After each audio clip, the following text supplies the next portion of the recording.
Hello from 79 degrees north in the Arctic. I think this is probably the northernmost judges winners announcement for this year's Airwards. My name's Ellie, I'm an extreme environment drone pilot and founder of Ellipsis, and I'm delighted to have been a judge again this year in the Airwards.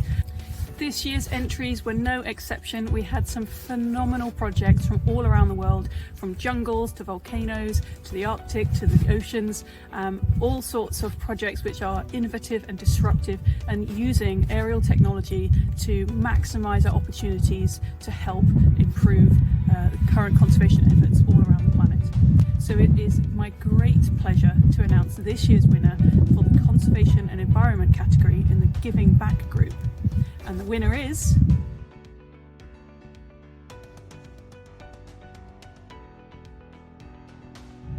Wildlife Drones Australia with their project Protecting Pangolins from Poaching. Congratulations.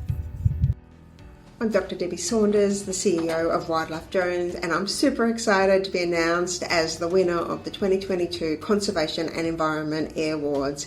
It really gives us a lot of recognition and validation of the journey to develop some innovative technology that empowers people to collect more data more often with less effort, and is also testament to Save Vietnam's wildlife, amazing work in pangolin conservation and anti-poaching work. Thank you so much.